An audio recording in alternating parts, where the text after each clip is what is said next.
Bonjour et bienvenue. Aujourd'hui, on va s'intéresser à un geste médical que presque tout le monde connaît, mais sans vraiment savoir ce qui se cache derrière, l'injection de vitamine K1 au nouveau-né. Une toute petite piqûre qui, vous allez voir, est bien plus qu'un simple soin. C'est vraiment la question que beaucoup de parents se posent. À peine arrivé, le bébé reçoit déjà une injection. Mais qu'est-ce qu'il y a dans cette seringue et pourquoi cette urgence? C'est exactement ce qu'on va décortiquer ensemble. Alors, voilà notre feuille de route. On va commencer par cette fameuse piqûre. Ensuite, on verra ce qu'est la vitamine K1 et son rôle dans la coagulation. Puis, pourquoi c'est vital pour les bébés, avant de terminer sur ses autres utilisations chez l'adulte. Allez, c'est parti. On commence donc par le tout début. Cette injection quelques instants seulement après la naissance. Ce n'est pas un hasard, c'est une pratique standard, recommandée partout dans le monde par les pédiatres et pour une raison très sérieuse. La dose injectée est vraiment minuscule, entre 0,5 et 1 mg. Ça peut paraître infime, mais son effet protecteur, lui, est immense. C'est ce qu'on appelle la dose prophylactique, celle qui va protéger l'enfant dès ses premiers instants de vie. Et voilà le cœur du sujet. Cette injection a un but unique et vital, empêcher ce qu'on appelle la maladie hémorragique du nouveau-né. C'est une condition, heureusement rare, où un bébé peut avoir des saignements incontrôlables, y compris dans le cerveau. Autant dire que c'est quelque chose qu'on veut éviter à tout prix. Ok, maintenant qu'on sait pourquoi on l'a fait, cette piqûre, demandons-nous, c'est quoi, au juste, cette fameuse vitamine K?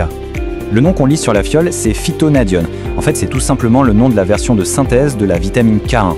Elle est conçue en laboratoire pour être la copie conforme de la vitamine K qu'on trouve dans la nature. Donc pour le corps, c'est exactement la même chose. Pour faire simple, voilà ses traits principaux.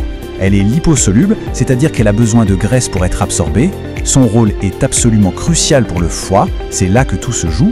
Et un petit détail amusant, elle est fragile et n'aime pas la lumière du soleil, d'où des conditions de stockage bien particulières. D'accord, mais alors, comment est-ce qu'une simple vitamine peut empêcher des saignements? C'est là qu'on découvre son véritable super-pouvoir, la coagulation. En fait, la vitamine K1 ne va pas elle-même boucher les trous. Non, son rôle, c'est plutôt celui d'un chef de chantier. Elle donne le feu vert au foie pour qu'il puisse fabriquer une équipe de protéines spécialisées, les facteurs de coagulation. Sans vitamine K1, pas de feu vert, et l'usine à réparateur est à l'arrêt. Et cette équipe d'élite, la voici, les facteurs 2, 7, 9 et 10. Retenez juste que ce sont les 4 agents principaux. Leur production dépend à 100% de la présence de vitamine K1. Chacun a un rôle bien précis dans la chaîne qui va permettre de former un caillot sanguin. Alors comment ça marche en pratique? Imaginez une cascade ou une série de dominos. Tout commence avec une blessure. Ça envoie un signal d'alarme dans tout le corps. C'est là que la vitamine K1 entre en scène. Elle a permis de préparer les facteurs qui sont maintenant prêts à être activés. Une fois qu'ils reçoivent le signal, ils s'activent les uns les autres, enchaînent, s'assemblent et forment un caillot solide qui vient stopper l'hémorragie. C'est un mécanisme super efficace. Maintenant qu'on a compris comment ça fonctionne, la question qui tue, pourquoi est-ce que ce sont justement les nouveau-nés qui sont si vulnérables? La nature est plutôt bien faite en général, mais sur ce point précis, les bébés démarrent avec un handicap. Leurs réserves en vitamine K à la naissance sont extrêmement faibles, ce qui les met en danger. Mais alors pourquoi? Eh bien la réponse est double. D'abord, pendant la grossesse, la vitamine K ne traverse pas bien le placenta, le bébé ne peut donc pas vraiment faire de stock. Et deuxièmement, chez l'adulte, une partie de notre vitamine K est fabriquée par les bonnes bactéries de notre intestin. Problème, l'intestin d'un bébé est stérile à la naissance. Il faut plusieurs jours pour que cette flore s'installe. C'est donc une vraie double peine. L'impact de la piqûre devient alors limpide. Avant, le bébé est vulnérable, avec des réserves quasi nulles et un risque bien réel. Après cette petite dose, la machine est lancée, la protection est activée et le système de coagulation devient enfin opérationnel. Le risque s'effondre. C'est un changement de situation radical et immédiat.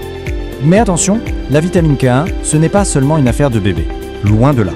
Elle a aussi des rôles très importants en médecine pour les adultes, dans des cas bien spécifiques. Par exemple, elle est utilisée comme antidote en cas de surdosage de certains médicaments qui fluidifient le sang. C'est l'antidote d'urgence pour relancer la coagulation. On l'utilise aussi pour les personnes qui ont des maladies les empêchant de bien absorber les nutriments, ou encore pour corriger des carences qui peuvent être causées par certains traitements antibiotiques. Et là, il y a un détail technique, mais qui a son importance. La phytonadione est un antagoniste, c'est-à-dire qu'elle vient contrer les effets des anticoagulants d'une famille bien précise, les coumarémiques.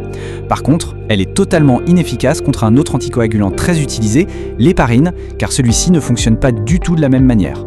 Évidemment, la question de la sécurité est primordiale. Il y a eu des cas de réactions sévères, mais il faut être très clair, c'est extrêmement rare. Et surtout, ces réactions ont été observées quasi exclusivement lors d'injections en intraveineuse, une méthode réservée aux situations d'urgence chez l'adulte, et non lors de l'injection classique dans le muscle comme on la pratique chez les nouveau-nés.